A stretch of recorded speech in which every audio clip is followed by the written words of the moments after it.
E aí, torcedor palmeirense, seja bem-vindo a mais um vídeo aqui do canal Porco Raiz. Hoje tem derby às 20h30 no Allianz Parque.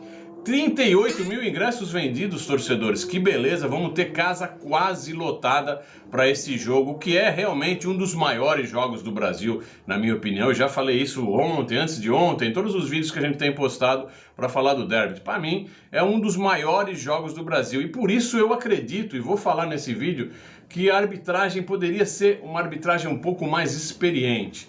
Não duvidando dos jovens, muito pelo contrário, acho que os jovens têm um potencial enorme. Mas o jogo, como vai ser muito catimbado, é uma guerra dentro das quatro linhas, eu acho que um pouco mais de experiência agregada, tipo um Daronco, por exemplo, poderia ser um pouco mais consistente a nível de arbitragem. A gente vai falar, vamos falar também de todo esse trelelê que está rolando aí na rede social com relação à venda do Patrick de Paula, né? E outra coisa que eu queria comentar, e o Felipe Melo, hein, torcedores? Errou mais um pênalti, tá trazendo um prejuízo enorme para o Fluminense, mas isso eu nem vou falar, já tá falado. Vamos pro vídeo. Vamos lá, torcedores, falar então do árbitro, da arbitragem do jogo de hoje, né, no Allianz Parque, Palmeiras e Corinthians. Ele é um árbitro jovem, você vai lembrar dele porque ele esteve naquele jogo da Copinha Palmeiras e São Paulo, onde houve a invasão de campo por parte dos jogadores do São Paulo, das Tricas, e ainda jogaram uma faquinha depois para atingir o jogador do Palmeiras, um absurdo.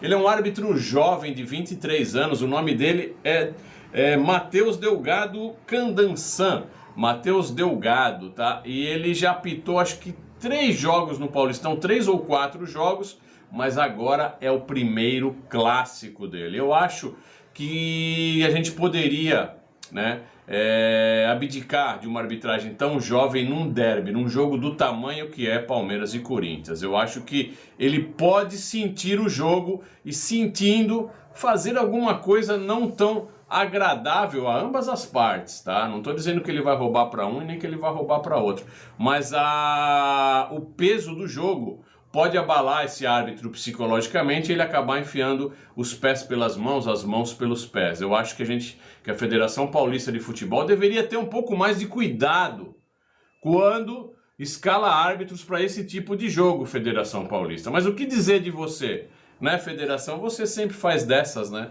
Se você não faz na entrada, você faz na saída, enfim.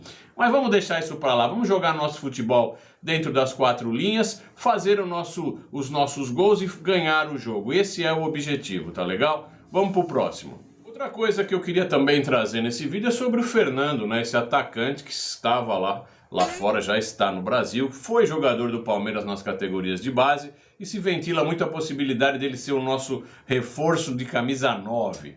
Eu já dei a minha opinião sobre o Fernando. Eu me lembro na época da base que ele era um jogador de ponta, ele não era um jogador centralizado, né? E que ele era um pouco supervalorizado também na época. Não me lembro de muitos detalhes do Fernando, sinceramente não me lembro. E pouco que eu acompanhei da estada dele lá no time do lado de lá, também não vi grandes coisas, né? Ele parece que substituiu um jogador que teve problemas e acabou virando um central, né? Um camisa 9 por lá, no Shakhtar, né? E assim, eu não sei o que esperar de um cara desse. Tem muitos youtubers, tem muitos perfis do Palmeiras dizendo que ele já está praticamente certo com a Sociedade Esportiva Palmeiras para assumir aí a nossa camisa 9, a nossa posição de centroavante. Eu não sei, torcedores. Eu tenho minhas dúvidas. Pode até ser que ele, centralizado, tenha encontrado o seu melhor espaço, a sua zona de conforto para realmente exercer o melhor do seu futebol. Pode ser. Isso a gente só vai saber vendo, né? E eu acho que o scouting do Palmeiras, pelo que tem aprontado ultimamente, ficou devendo, está devendo, né, palmeirense? Mas estão dizendo, tá, por aí, que o Fernando é quase certo vir para o Palmeiras. Eu apenas estou repercutindo o que estão falando por aí.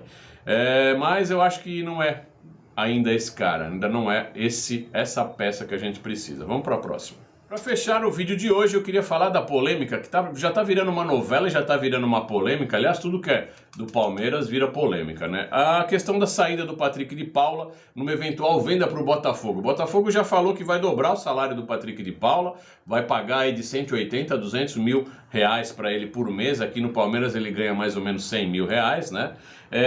Já ofereceu para o Palmeiras de 6 a 7 milhões de euros por 50% do passe, então o Palmeiras garantiria um percentual bem grande para uma eventual venda futura, né? Mas tem muita gente dizendo que o Palmeiras é burro, que o Palmeiras doa os seus jogadores e que não sabe negociar no mercado do futebol, que muitos outros jogadores pé de rato foram vendidos por 20 milhões de euros, por 25 milhões de euros, e já chegaram até falar e comparar o Patrick de Paula com o nosso Danilo, dizendo que o Patrick de Paula lá atrás era melhor do que o Danilo. Bom, se ele era melhor lá atrás, eu não sei. Eu só sei que hoje ele não tem condição de chegar próximo ao que é o nosso Danilo, né? Então, assim, eu acho que, na minha humilde opinião, se vocês me permitem opinar aqui no meu vídeo, tá?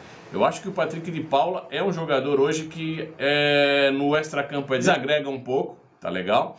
E assim, eu sinceramente, eu não vejo todo esse futebol no Patrick de Paula, essa é a minha humilde opinião, do que estão dizendo por aí. Eu acho que o Patrick de Paula, ele é um volante comum, inclusive não gosto de algumas atitudes dele quando ele recebe a bola e devolve a bola para trás. Eu até brinco que ele é um volante caçamba, né, que joga tudo para trás. Ele tá ali no meio para fazer a ligação, defesa-ataque, e ele recebe e devolve a bola para o zagueiro. Eu não gosto disso, né? Eu acho que ele tinha que virar o corpo e enxergar as possibilidades para frente, não para trás. Tá? E ele não corre lateralmente no campo e não visualiza a jogada dessa maneira aqui, horizontal, e nem vertical, porque ele joga para trás. Então eu não gosto, sinceramente. Ele teve pontualmente em alguns jogos importantes, 3-0 em Avellaneda contra o River, ele teve naquele jogo do São Paulo que foi importante, fez aquele pênalti contra o Corinthians que foi importante. Agora, além disso, claro que tem a sua importância como jogador, mas não é aquele cara marcante, assim como o Danilo, que está sempre presente, sempre ajudando. Então, acho que é um jogador mediano e que vai ser mais feliz no Rio de Janeiro jogando no Botafogo, é a minha opinião. E eu julgo que esses valores aí que estão sendo praticados são muito interessantes para o momento atual do Patrick de Paula. Essa é a minha opinião. Qualquer coisa a gente volta no próximo vídeo. Avante palestra!